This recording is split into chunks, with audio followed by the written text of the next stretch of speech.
My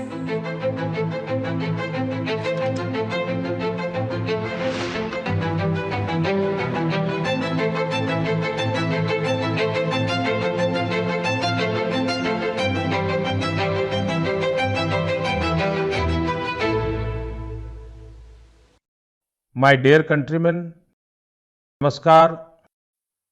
In Mann Ki Baat, we will once again be discussing the country's successes and the achievements of its people.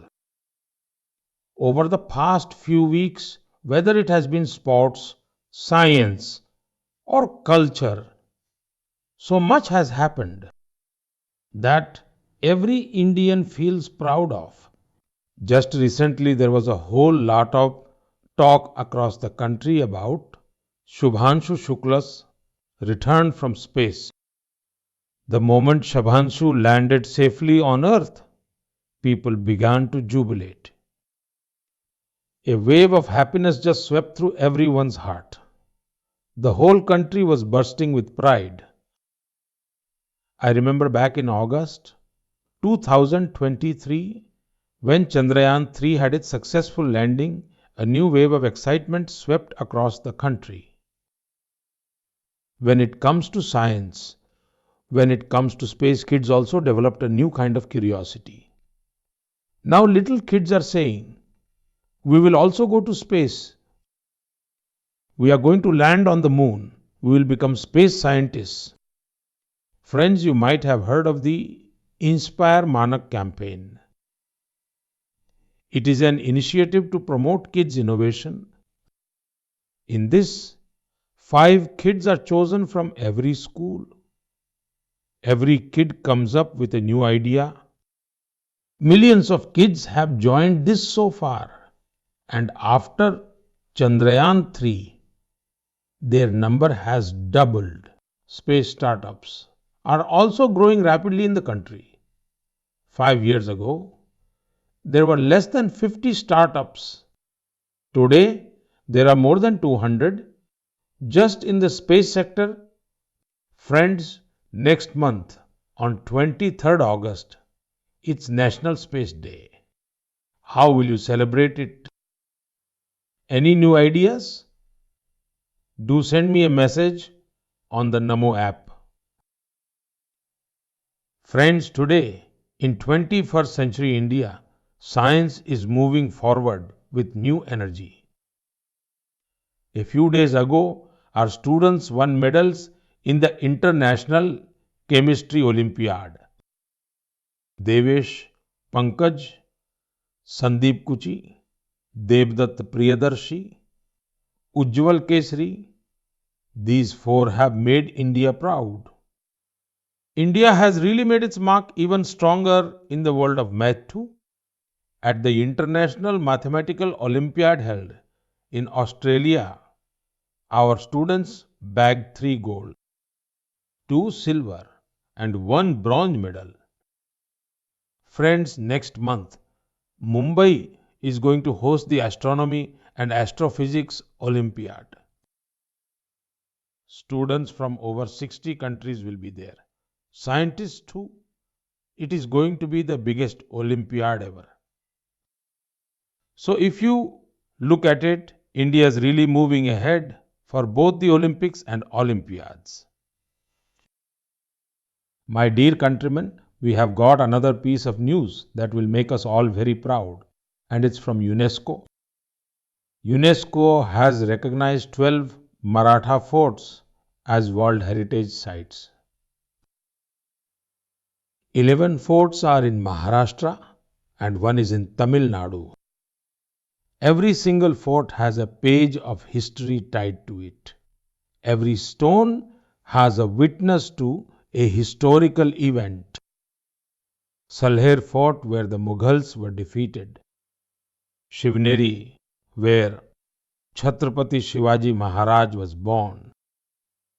A fort that enemies couldn't breach.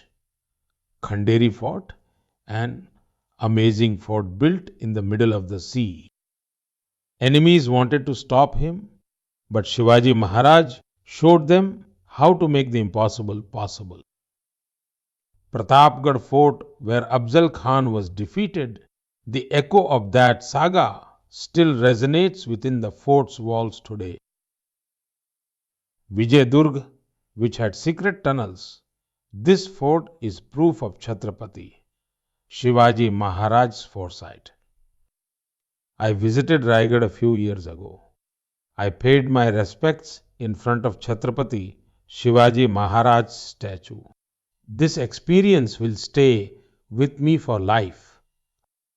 Friends, there are similar amazing forts in other parts of the country too that have endured attacks, faced harsh weather, but never let their self respect bow down. Rajasthan's Chittorgarh Fort, Kumbhalgarh Fort, Ranthambore Fort, Amer Fort, Jaisalmer Fort. The Gulbarga Fort in Karnataka is also pretty huge. The sheer size of Chittorgarh Fort will totally make you wonder how could such a fort have been made in those times? Friends, Kalinjar Fort is in Banda, Uttar Pradesh. Mahmud Ghaznavi attacked this fort so many times, and he failed every single time.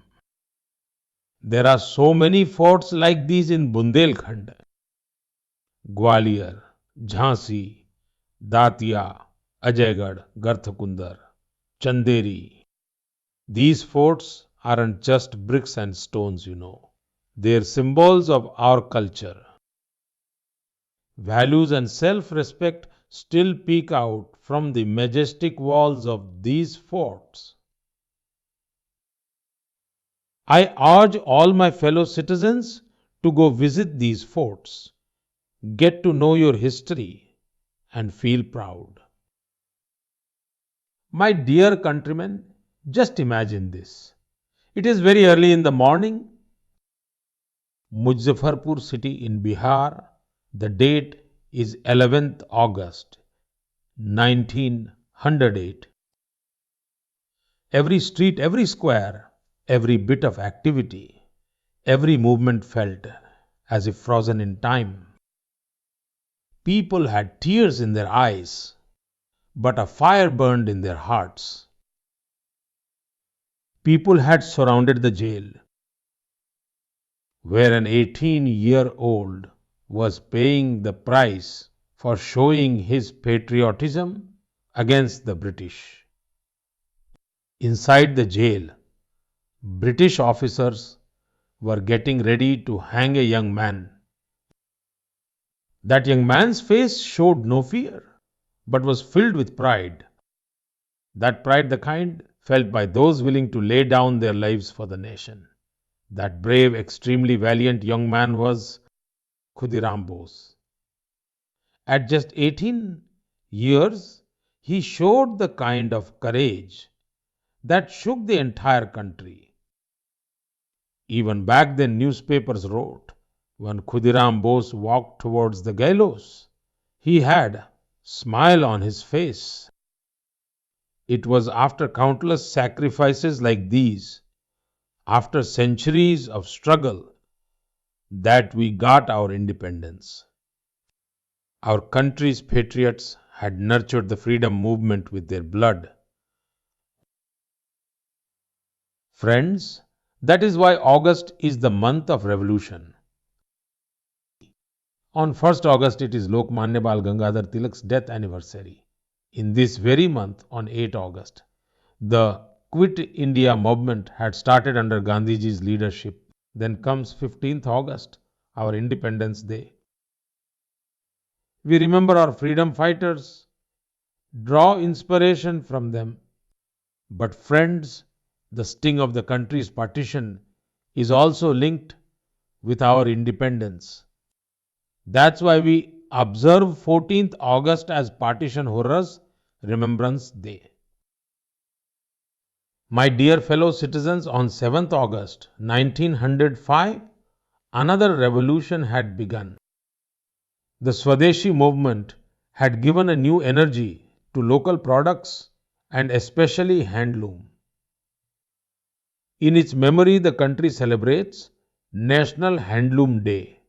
Every year on 7th August, this year on 7th August, National Handloom Day is turning 10. Just like how our khadi gave new strength to the independence movement during the freedom struggle, similarly today, as the country is taking steps to become a developed India, the textile sector is becoming the country's strength. In these 10 years, millions of people connected to this sector in different parts of the country have written many success stories. Kavita Dhavle from Paithan village in Maharashtra used to work in a tiny room earlier with no space and no facilities. She received help from the government. Now her talent is soaring. She is earning 3 times more by selling her own handmade Paithani saris. There is a similar success story in Mayurbhanj, Odisha, where over 650 tribal women have revived the Santhali sari. Now these women are earning thousands of rupees every month. They aren't just making clothes, they're creating their own identity. The achievement of Naveen Kumar from Nalanda, Bihar, is also inspiring. His family has been involved in this work for generations. But the best part is that his family has now incorporated modernity into this field.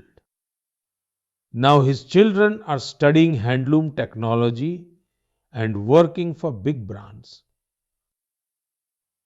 This change isn't just for one family, it's uplifting many surrounding families. Friends, textiles are not just a sector in India, they are an example of our cultural diversity. Today, the textile and apparel market is growing really fast. And the most beautiful thing about this development is that women from villages, designers from cities, elderly weavers, and our youth building startups, they all together are pushing it forward. Today, there are over 3,000 textile startups active in India. Many startups have given India's handloom identity a global height. Friends, achieving a developed India by 2047 hinges on self-reliance. And the core of Atmanirbhar Bharat is vocal for local. Buy and sell only those things that are made that an Indian has put their sweat into making. This should be our resolution. My dear countrymen, the most beautiful glimpse of India's diversity is found in our folk songs and traditions. And a part of this are our bhajan and our kirtan. But have you ever heard that people are made aware of forest fires through kirtans? Maybe you won't believe it, but amazing work is happening in Odisha's Kyonjhar district. Here there is a group named Radha Krishna Sankirtan Mandali. Along with devotion, this group today is also chanting the mantra of environmental protection. The inspiration for this initiative is Pramila Pradhanji. For the protection of forests and the environment, she added new lyrics, new messages to traditional songs. Her group went from villages to villages. Through songs, they explained to people how much damage is caused by forest fires.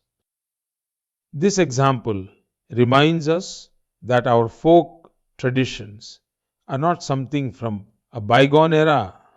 They still have the power to guide society.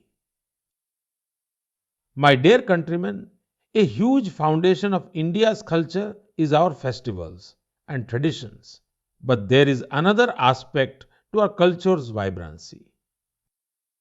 This aspect is to keep documenting our present and our history. Our real strength is that particular knowledge, which has been preserved for centuries in the form of manuscripts. These manuscripts contain science, medical methods, music, philosophy, and most importantly, that thought, which can make humanity's future bright. Friends, preserving such extraordinary knowledge and this heritage is everyone's responsibility. In our country, in every era, there have been some people who made this their devotion. One such a inspiring personality is Mani Maranji, who is from Thanjavur, Tamil Nadu. He believed if the younger generation doesn't learn to read Tamil manuscripts, this priceless heritage might one day be lost forever. So he began evening classes, and soon enthusiasts, working youth, and researchers all started coming to learn. Mani Maranji taught people what the method is for reading and interpreting Tamil Suvadiyal, which means palm leaf manuscripts. And today, with so much dedication, many students have become really proficient in this art. Some students have even started doing research on traditional medicine systems based on these manuscripts. Friends, just imagine if an effort like this happens across the country, our ancient knowledge won't just be confined within walls. It will become a part of the new generation's consciousness. Inspired by this idea, the Indian government in this year's budget announced a historic initiative, the Gyan Bharatam Mission. Under this mission, ancient manuscripts will be digitized. Then a national digital repository will be created where students and researchers from all over the world can connect with India's knowledge tradition. I would also urge you all, if you're involved in such an effort or want to get involved, then definitely contact on MyGov portal or the Ministry of Culture.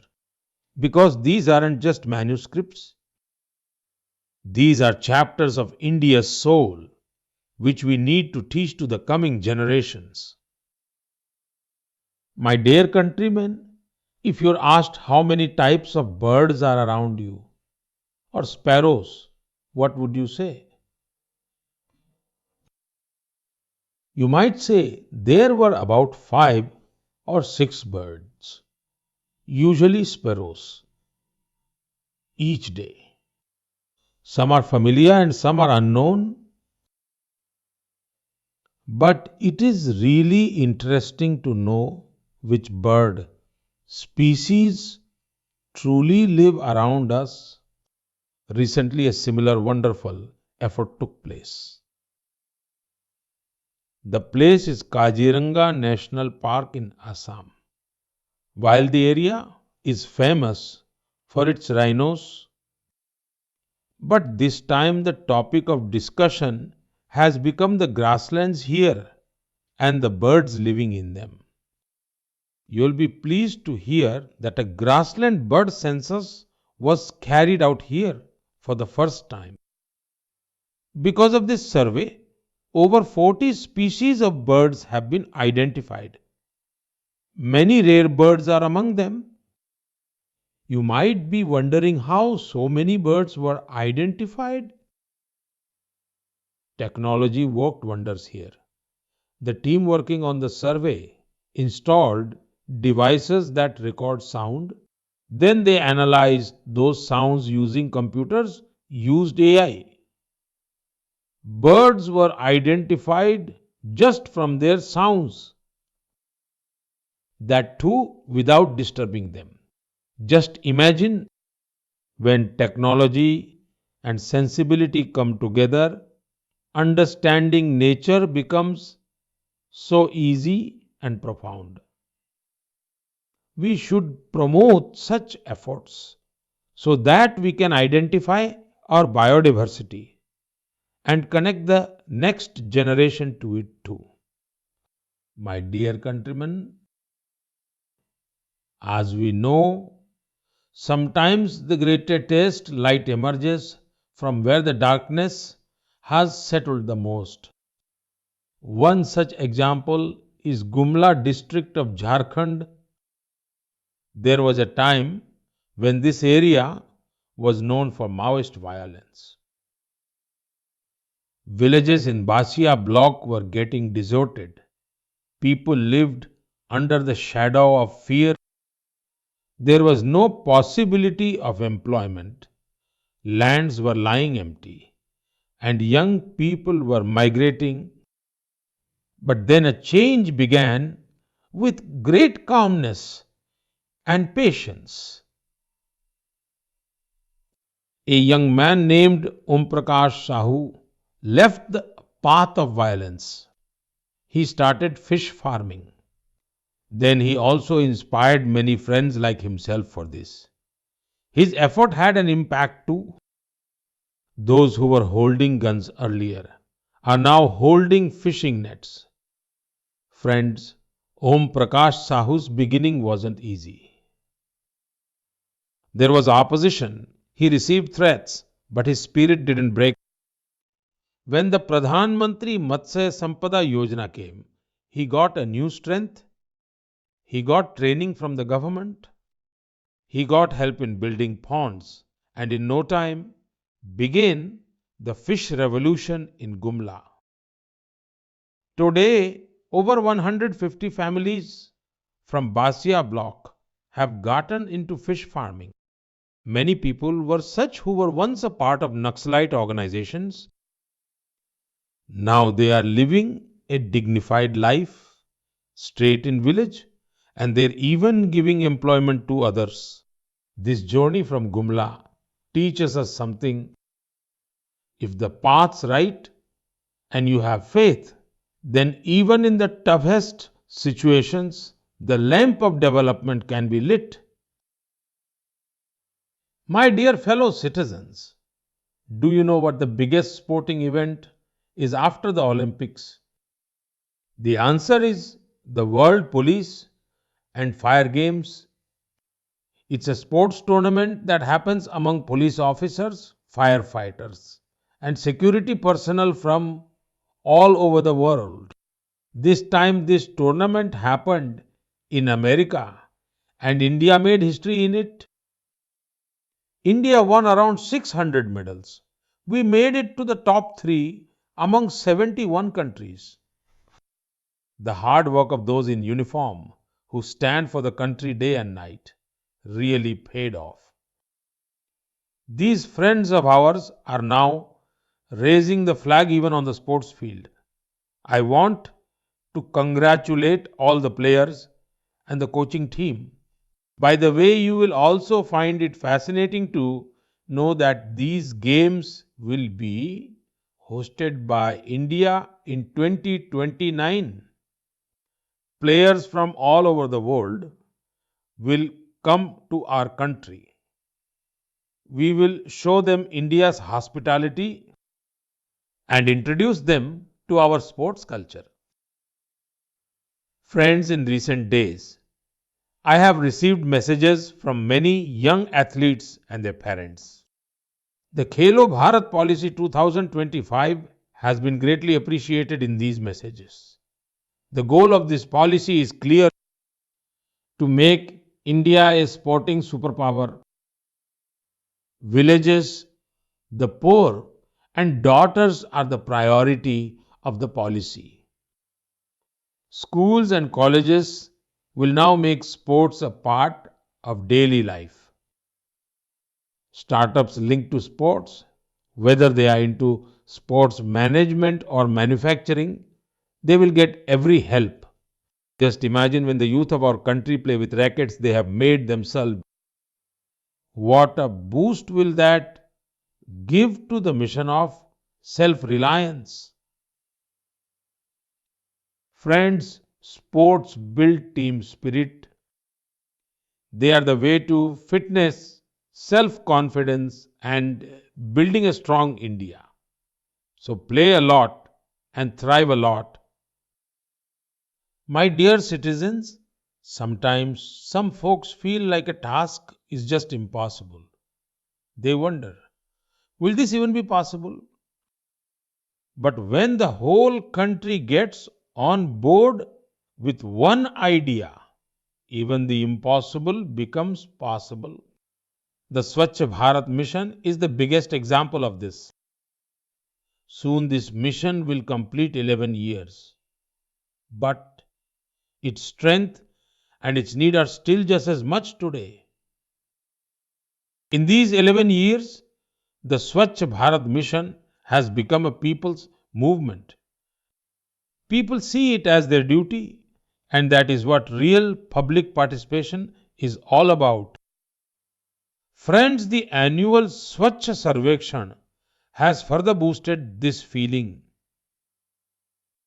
This year, over 4,500 cities and towns across the country got involved with it.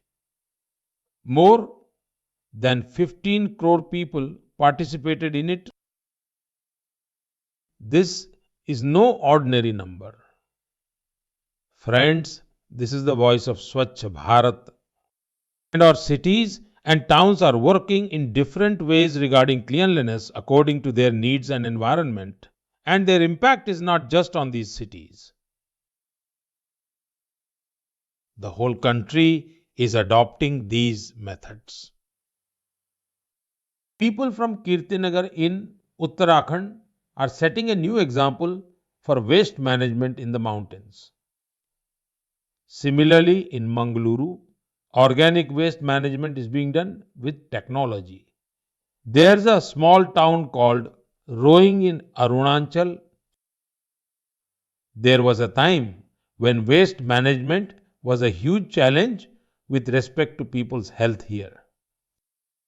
People here took responsibility for it.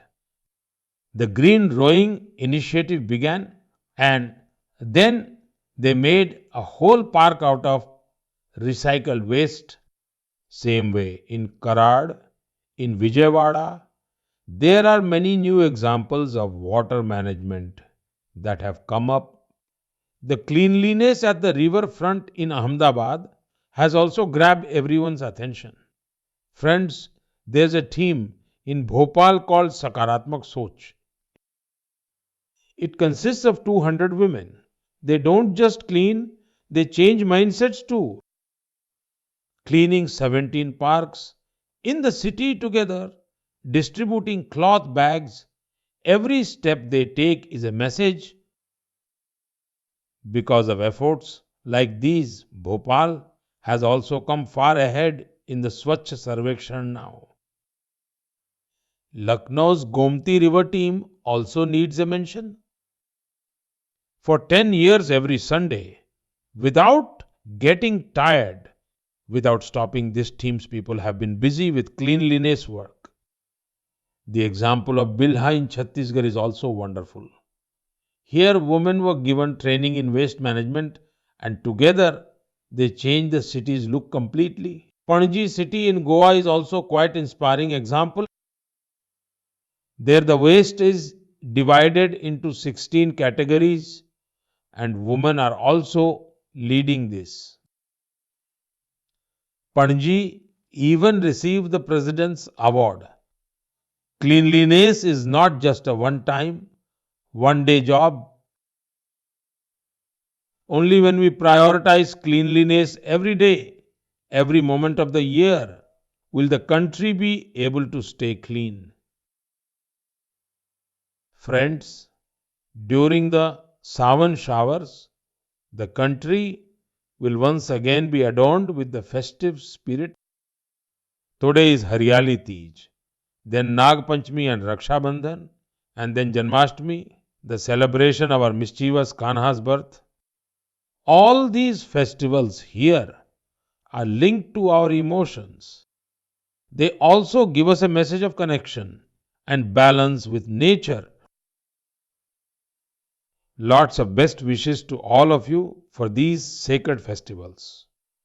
My dear friends, keep sharing your insights and experiences. We will meet again next month with some more new achievements and inspirations of our countrymen. Take care of yourselves. Thank you very much.